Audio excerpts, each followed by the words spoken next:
നമസ്കാരം സുഹൃത്തുക്കളെ, എൻ്റെ പേര് Aswathy. Welcome to Harshitham edutech. 2023 degree prelims ഒന്നാം ഘട്ട പരീക്ഷയ്ക്ക് PSC ചോദിച്ച മലയാളം ക്വസ്റ്റ്യൻസും റിലേറ്റഡ് ഫാക്ട്സുമാണ് ഇന്ന് ഡിസ്കസ് ചെയ്യാൻ പോകുന്നത്. ഓക്കെ, അപ്പോൾ ക്ലാസ്സിലേക്ക് പോകാം. ആദ്യത്തെ ചോദ്യം, താഴെ കൊടുത്തിരിക്കുന്നവയിൽ നദിയുടെ പര്യായം ഏത്? തടിനി, തളിമം, സൈകതം, തലിനം. ഇതിന് നദിയുടെ പര്യായം ഏതാണ്? തടിനി. തടിനി. നദിയുടെ പര്യായ പദങ്ങൾ PSC എപ്പോഴും ചോദിക്കാറുണ്ട്. ഏതൊക്കെയാ? സരിത്ത്. സരിത്ത് നദിയുടെ പര്യായ പദമാണ്. തരങ്കിണി. തരങ്കിണി. തരങ്കിണി നദിയുടെ പര്യായ പദമാണ്.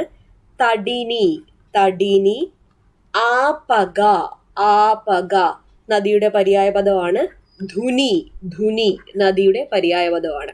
സരിത്ത്, തരങ്കിണി, തടിനി, ആപക, ധുനി എന്നിവ നദിയുടെ പര്യായ പദങ്ങളാണ്. തത്തയുടെ പര്യായ പദങ്ങൾ ഏതൊക്കെയാ? തത്തയുടെ പര്യായ പദങ്ങൾ ശുഗം, കീരം, ശാരിക. ശുഗം, കീരം, ശാരിക എന്നിവ തത്തയുടെ പര്യായ പദങ്ങളാണ്. ചന്ദ്രൻ. ചന്ദ്രന്റെ പര്യായ പദങ്ങൾ ഏതൊക്കെ? സോമൻ. സോമൻ എപ്പോഴും ചോദിക്കാറുണ്ട്. സോമൻ, ചന്ദ്രൻ. ഹിമാംശു. ഹിമാംശു, ചന്ദ്രൻ. ഇന്ദു, ചന്ദ്രൻ. ഉടുപതി, ചന്ദ്രൻ. കലാനിധി. കലാനിധി, ചന്ദ്രൻ. ശശധരൻ. ശശധരൻ, ചന്ദ്രൻ. സോമൻ ഇമ്പോർട്ടന്റ് ആണ്. ഹിമാംശു, ഇന്ദു, കലാനിധി, ശശധരൻ, ഉടുപതി ഒക്കെ ചന്ദ്രന്റെ പര്യായ പദങ്ങളാണ്. തിര. തിരയുടെ പര്യായ പദങ്ങൾ ഏതൊക്കെയാ? ഓളം. ഓളം തിരയാണ്. കലോലം. കലോലം തിരയാണ്. ഊർമി. ഊർമി ഇമ്പോർട്ടന്റ് ആണ്. തിര. അപ്പൊ തിരയുടെ പര്യായ പദങ്ങൾ ഏതൊക്കെയാ? ഓളം, കലോലം, ഊർമി. ഓളം, കലോലം, ഊർമി എന്നിവ തിരയുടെ പര്യായ പദങ്ങളാണ്. തല. തലയുടെ പര്യായ പദങ്ങൾ ഏതൊക്കെ? ശിരസ്. ശിരസ് തലയാണ്. ശീർഷം. ശീർഷം തലയാണ്. ഉത്തമാംഗം. ഉത്തമാംഗം തല. അപ്പോൾ നദിയുടെ പര്യായ പദങ്ങൾ ഏതൊക്കെയാ? സരിത്ത്, തരങ്കിണി, തടിനി, ആപക, ധുനി. തത്തയുടെ പര്യായ പദങ്ങൾ ശുഗം, കീരം, ശാരിക. ചന്ദ്രന്റെ പര്യായ പദങ്ങൾ സോമൻ, ഹിമാംശു, ഇന്ദു, കലാനിധി, ശശധരൻ. തിര, ഓളം, കലോലം, ഊർമി. തല, ശിരസ്, ശീർഷം, ഉത്തമാംഗം എന്നിവ തലയുടെ പര്യായ പദങ്ങളാണ്. ഓക്കെ, അടുത്ത ചോദ്യത്തിലേക്ക് പോകാം. വിപരീത പദം എഴുതുക. ചഞ്ചലം. ചഞ്ചലം ഓപ്പോസിറ്റ് എന്താ? അചഞ്ചലം. ചഞ്ചലം എന്നാൽ ചലിക്കുന്നത്, അചഞ്ചലം എന്നാൽ ചലിക്കാത്തത്. ആകുലം.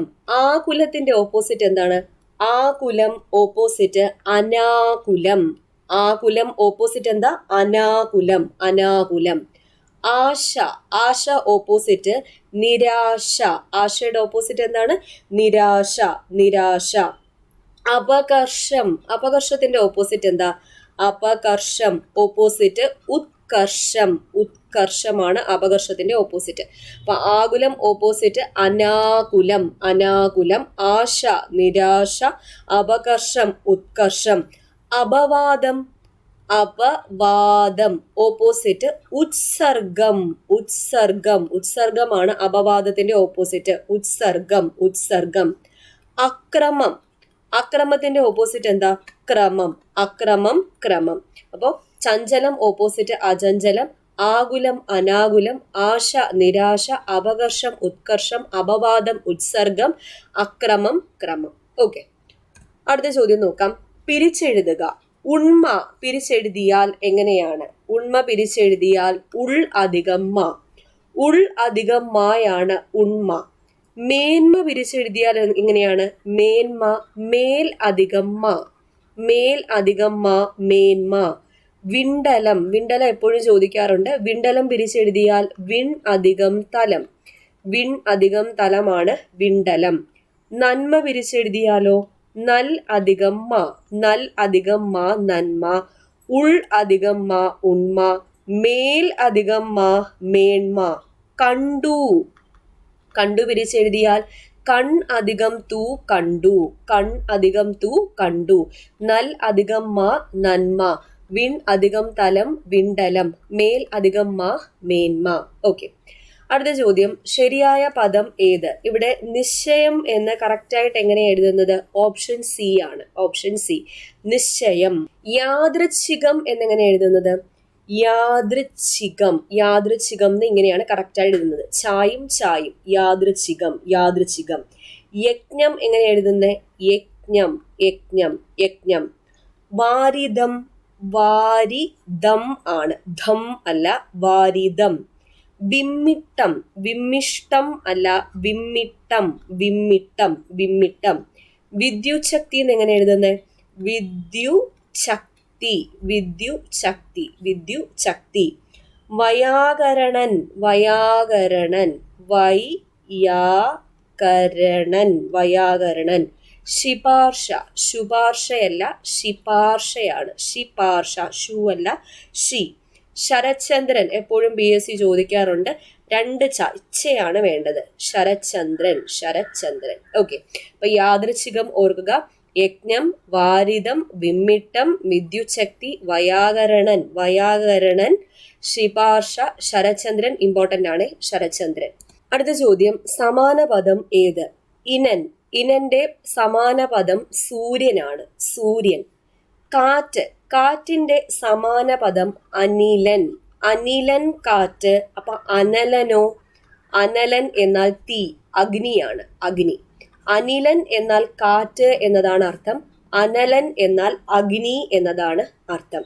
ഓക്കെ, അപ്പൊ തീ എന്നാൽ എന്താണ്? അനലൻ, അനലൻ. നാകം. നാകം എന്നാൽ സ്വർഗം എന്നാണ് അർത്ഥം. നാഗം എന്നാലോ? പാമ്പ്. നാഗം പാമ്പ്, നാക്കം സ്വർഗം, നാക്കം സ്വർഗം. ആദി. ആദിയുണ്ട്, ആധിയുണ്ട്. ആദി എന്നാൽ ആദ്യം എന്നതാണ് മീനിങ്, ആദ്യം. ആധി എന്നാലോ? ആകുലത, ആകുലത എന്നതാണ് മീനിങ്. ആധി എന്നാൽ ആകുലത. ഇനി അലയും അലിയും. എന്താ അല? അല എന്നാൽ അല, ഓളം, ഓളം. അലിയോ? ഉന്നതൻ എന്നതാണ് മീനിങ്, ഉന്നതൻ. അല ഓളം, അലി ഉന്നതൻ. നാക്കം സ്വർഗം, നാഗം പാമ്പ്. ആദി ആദ്യം, ആധി ആകുലത. അനിലൻ കാറ്റ്, അനലൻ അഗ്നി. ഇനൻ സൂര്യൻ, ഇനൻ സൂര്യൻ. ഓക്കെ, അടുത്ത ചോദ്യം, തെറ്റില്ലാത്ത വാക്യം ഏത്? ഇവിടെ തന്നിരിക്കുന്നത് നന്ദി രേഖപ്പെടുത്തുന്നു, നന്ദി പറയുന്നു, നന്ദി തരുന്നു, നന്ദി വാങ്ങുന്നു. ഇവിടെ കറക്റ്റ് ആയിട്ടുള്ളത് നന്ദി പറയുന്നു എന്നുള്ളതാണ്. നന്ദി പറയുന്നു. PSc എപ്പോഴും ചോദിക്കാറുള്ള വാക്യശുദ്ധിയാണ്. അദ്ദേഹത്തെ ഹാർദവമായി സ്വാഗതം ചെയ്തു. ഇവിടെ തെറ്റെന്താണ്? ഹാർദവമായി എന്നുള്ളതാണ് തെറ്റ്. ഹാർദവമായി എന്നല്ല, ഹാർദമായി സ്വാഗതം ചെയ്യുന്നു എന്ന് മതി. ഹാർദമായി, ഹാർദമായി, അദ്ദേഹത്തെ ഹാർദമായി സ്വാഗതം ചെയ്യുന്നു എന്നതാണ് കറക്റ്റ്. ഓക്കെ, മറ്റൊരെണ്ണം, അവർ തമ്മിൽ അജഗജാന്തര വ്യത്യാസമുണ്ട്. അജഗജാന്തരം എന്ന് പറഞ്ഞാൽ തന്നെ വലിയ വ്യത്യാസം എന്ന് അതിൽ അണ്ടർസ്റ്റുഡ് ആണ്. അപ്പൊ വീണ്ടും വ്യത്യാസം പറയേണ്ട കാര്യമില്ല. എങ്ങനെ പറഞ്ഞാൽ മതി? അവർ തമ്മിൽ അജഗജാന്തരമുണ്ട് എന്ന് പറഞ്ഞാൽ മതി. അവർ തമ്മിൽ അജഗജാന്തരമുണ്ട്. അടുത്തൊരെണ്ണം, 10 രൂപ പ്രതിമാസം വെച്ച് അടച്ചാൽ സാധനം കിട്ടും. 10 രൂപ പ്രതിമാസം അടച്ചാൽ സാധനം കിട്ടും എന്ന് മതി. അവിടെ വെച്ച് എന്ന വാക്ക് വേണ്ട. 10 രൂപ പ്രതിമാസം അടച്ചാൽ സാധനം കിട്ടും. മറ്റൊരെണ്ണം, വേറെ ഗത്യന്തരമില്ലാതെ അയാൾ മാപ്പു പറഞ്ഞു. ഗത്യന്തരം എന്നാൽ വേറെ ഗതി എന്നതാണ് മീനിങ്. അപ്പൊ വേറെ ഗത്യന്തരം എന്ന് പറയേണ്ട ആവശ്യമില്ല. ഒന്നെങ്കിൽ വേറെ ഗതിയില്ലാതെ അയാൾ മാപ്പു പറഞ്ഞു എന്ന് പറയാം, അല്ലെങ്കിൽ ഗത്യന്തരമില്ലാതെ, ജസ്റ്റ് അങ്ങനെ പറഞ്ഞാൽ മതി, ഗത്യന്തരമില്ലാതെ അയാൾ മാപ്പു പറഞ്ഞു എന്ന് പറഞ്ഞാൽ മതി. മറ്റൊരെണ്ണം, പരീക്ഷ കഠിനമായത് കൊണ്ടാണ് കുട്ടികൾ തോൽക്കാൻ കാരണം. കൊണ്ടാണ് കാരണം, രണ്ടും സെയിം മീനിങ് ആണ്. രണ്ടും ഒരുമിച്ച് യൂസ് ചെയ്യേണ്ട കാര്യമില്ല. എങ്ങനെ പറഞ്ഞാൽ മതി? പരീക്ഷ കഠിനമായതാണ് കുട്ടികൾ തോൽക്കാൻ കാരണം. പരീക്ഷ കഠിനമായതാണ് കുട്ടികൾ തോൽക്കാൻ കാരണം എന്ന് പറഞ്ഞാൽ മതി. കഠിനമായത് കൊണ്ടാണ്, അവിടെ കൊണ്ടാണ് കാരണം, രണ്ടും സെയിം മീനിങ് ആണ്. അത് ഒരുമിച്ച് യൂസ് ചെയ്യേണ്ട ആവശ്യമില്ല. അടുത്ത ചോദ്യം, ചേറ്റിൽ കുത്തിയ കൈ ചോറ്റിൽ കുത്താം എന്ന പഴഞ്ചൊല്ല് അർത്ഥമാക്കുന്നത് എന്ത്? അധ്വാനത്തിന്റെ മഹത്വമാണ്. അധ്വാനത്തിന്റെ മഹത്വം. ചേറ്റിൽ കുത്തിയ കൈ ചോറ്റിൽ കുത്താം എന്നാൽ അധ്വാനത്തിന്റെ മഹത്വം. ആരാന്റെ അമ്മയ്ക്ക് ഭ്രാന്ത് വന്നാൽ കണ്ടു നിൽക്കാൻ രസം. ഈ പഴഞ്ചൊല്ലുകൊണ്ട് അർത്ഥമാക്കുന്നത് എന്താണ്? മറ്റുള്ളവർക്ക് ദോഷം വരുന്നത് കണ്ട് രസിക്കുക. മറ്റുള്ളവർക്ക് ദോഷം വരുന്നത് കണ്ട് രസിക്കുക എന്നതാണ് ആരാന്റെ അമ്മയ്ക്ക് ഭ്രാന്ത് വന്നാൽ കണ്ടു നിൽക്കാൻ രസം എന്ന പഴഞ്ചൊല്ലുകൊണ്ട് അർത്ഥമാക്കുന്നത്. അണ്ണാൻ കുഞ്ഞും തന്നാലായത് എന്നാൽ എന്താണ്? നിസാരനും തന്നാലാകുന്നത്. അണ്ണാൻ കുഞ്ഞെന്ന് പറയുമ്പോൾ വളരെ നിസാരനാണ്. അപ്പൊ നിസാരനും തന്നാലാകുന്നത് എന്നതാണ് അണ്ണാൻ കുഞ്ഞും തന്നാലായത്. PSC എപ്പോഴും ചോദിക്കാറുള്ള പഴഞ്ചൊല്ലാണ്. അണ്ണാൻ കുഞ്ഞും തന്നാലായത് എന്നതുകൊണ്ട് അർത്ഥമാക്കുന്നത് നിസാരനും തന്നാലാവുന്നത് എന്നതാണ്.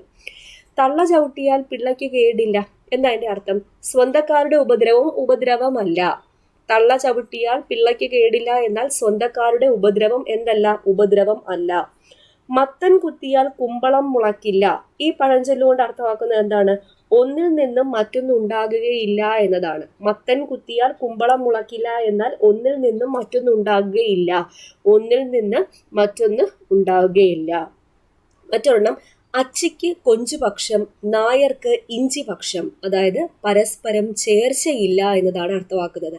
അച്ചിക്ക് കൊഞ്ചുപക്ഷം നായർക്ക് ഇഞ്ചിപക്ഷം എന്നാൽ പരസ്പരം ചേർച്ചയില്ല. പരസ്പരം ചേർച്ചയില്ല. വേണമെങ്കിൽ ചക്ക വേരിലും കായ്ക്കും എന്താ അർത്ഥമാക്കുന്നത്? മനസ്സുണ്ടെങ്കിൽ മാർഗവുമുണ്ട്. there is a will, there is a way. അതാണ് വേണമെങ്കിൽ ചക്ക വേരിലും കായ്ക്കും. മനസ്സുണ്ടെങ്കിൽ എന്തുകൊണ്ട്? മാർഗവും ഉണ്ട്. ഓക്കെ, അടുത്ത ചോദ്യം, as the seed so the sprout. ഇതിന്റെ പരിഭാഷ എന്താണ്?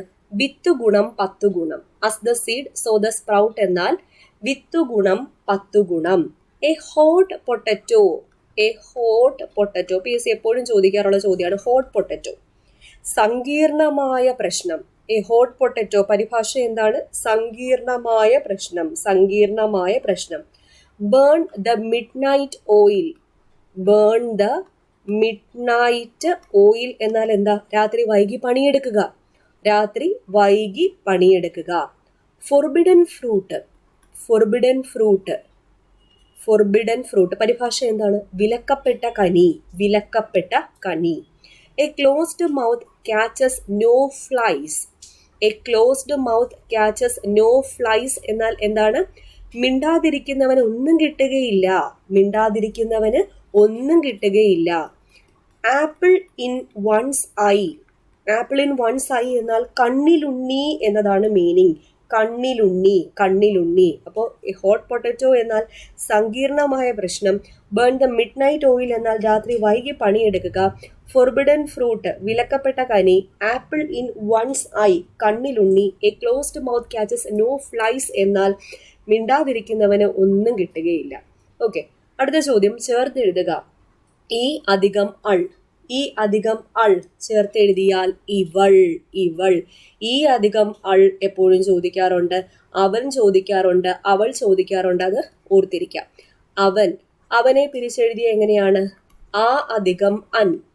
ആ അധികം അൻ അവൻ. അപ്പൊ ആ അധികം അൻ ചേർത്തെഴുതാൻ ചോദിക്കും അവനാണ്. അതുപോലെ ആ അധികം അൾ. ആ അധികം അൾ ചേർത്തെഴുതിയാൽ അവൾ. അവൾ. ഈ അധികം അൻ. ഈ അധികം അൻ എന്താണ്? ഇവൻ. ഇവൻ. ആ അധികം അൻ അവൻ. ആ അധികം അൾ അവൾ. ഈ അധികം അൻ ഇവൻ. ഈ അധികം അൾ ഇവൾ. ഓക്കെ, അടുത്ത ചോദ്യം, കുളംകോരി ശൈലിയുടെ അർത്ഥം എന്ത്? കുളംകോരുക എന്നാൽ നശിപ്പിക്കുക എന്നതാണ്. കുളംകോരുക, കുളം തോണ്ടുക എന്നൊക്കെ വെച്ച് കഴിഞ്ഞാൽ എന്താണ്? നശിപ്പിക്കുക. നശിപ്പിക്കുക. കേസരി യോഗം. കേസരി യോഗം എന്ന ശൈലി കൊണ്ട് അർത്ഥമാക്കുന്നത് എന്താ? കേസരി യോഗം എന്നാൽ വലിയ ഭാഗ്യം. വലിയ ഭാഗ്യം. കേസരി യോഗം എന്നാൽ വലിയ ഭാഗ്യം. കുടത്തിലെ വിളക്ക് പുറത്തറിയാത്ത യോഗ്യത. കുടത്തിലെ വിളക്ക് എന്നാൽ പുറത്തറിയാത്ത യോഗ്യത. ചക്രം ചവിട്ടുക. ചക്രം ചവിട്ടുക എന്ന ശൈലി കൊണ്ട് അർത്ഥമാക്കുന്നത് ബുദ്ധിമുട്ടുക എന്നതാണ്. ബുദ്ധിമുട്ടുക. ബുദ്ധിമുട്ടുക. ചക്രം ചവിട്ടുക എന്ന ശൈലി കൊണ്ട് അർത്ഥമാക്കുന്നത് എന്താണ്? ബുദ്ധിമുട്ടുക. ബുദ്ധിമുട്ടുക. മേനി പറയുക. വലുപ്പം പറയുക. മുതലക്കണ്ണീരൊഴുക്കുക. മുതലക്കണ്ണീർ, ക്രോക്കോഡൈൽ ടിയേഴ്സ്. കള്ളക്കരച്ചിൽ. കള്ളക്കരച്ചിലെയാണ് മുതലക്കണ്ണീരൊഴുക്കുക എന്ന് പറയുന്നത്. മേനി പറയുക എന്താണ്? വലിപ്പം പറയുക. ചക്രം ചവിട്ടുക എന്നാൽ എന്താ? ബുദ്ധിമുട്ടുക. കേസരി യോഗം എന്നാൽ എന്താണ്? വലിയ ഭാഗ്യം. കുടത്തിലെ വിളക്കോ? പുറത്തറിയാത്ത യോഗ്യത. പുറത്തറിയാത്ത യോഗ്യത. കാപ്പു കെട്ടുക. എന്താ ഈ കാപ്പു കെട്ടുക? ഒരുങ്ങുക. കാപ്പ് കെട്ടുക എന്നാൽ ഒരുങ്ങുക എന്നതാണ് മീനിങ്. ഒരുങ്ങുക. ചരട് മുറുക്കുക. എന്താ ചരട് മുറുക്കുക? ചരട് മുറുക്കുക എന്നാൽ വഴക്ക് ശക്തിപ്പെടുത്തുക, വഴക്ക് ശക്തിപ്പെടുത്തുക. കുരങ്ങു ബുദ്ധി. കുരങ്ങു ബുദ്ധി എന്നാൽ അസ്ഥിര ചിത്തം, അസ്ഥിര ചിത്തമാണ് കുരങ്ങ് ബുദ്ധി. കുടം കമഴ്ത്തി വെള്ളമൊഴിക്കുക, ഫലമില്ലാത്ത പ്രവൃത്തി ചെയ്യുക. അതാണ് കുടം കമഴ്ത്തി വെള്ളമൊഴിക്കുക എന്ന ശൈലി കൊണ്ട് അർത്ഥമാക്കുന്നത്. ഓക്കെ, അപ്പൊ ഇത്രയാണ് ഈ പരീക്ഷയ്ക്ക് ചോദിച്ച 10 മലയാളം ചോദ്യങ്ങൾ. അപ്പൊ നദിയുടെ പര്യായം ഇവിടെ തന്നിരിക്കുന്നത് തടിനിയാണ്. ചഞ്ചലം ഓപ്പോസിറ്റ് അചഞ്ചലം. ഉണ്മ ഉൾ അധികം മാ. ശരിയായ പദം നിശ്ചയം എന്ന് ശരിയായിട്ട് എഴുതുന്നത് ഓർക്കുക. ഇനൻ സമാന പദം സൂര്യനാണ്. തെറ്റില്ലാത്ത വാക്യം നന്ദി പറയുക എന്നതാണ്. ചേറ്റിൽ കുത്തിയ കൈ ചോറ്റിൽ കുത്താം എന്ന പഴഞ്ചൊല്ല് അർത്ഥമാക്കുന്നത് അധ്വാനത്തിന്റെ മഹത്വം. As the seed so the sprout എന്നാൽ വിത്ത് ഗുണം 10 ഗുണം. ഈ അധികം അൾ ഇവളാണ്. കുളം കോരുക നശിപ്പിക്കുക. ഓക്കെ, മനസ്സിലായി എന്ന് വിചാരിക്കുന്നു. അടുത്ത ക്ലാസ്സിൽ വീണ്ടും കാണാം.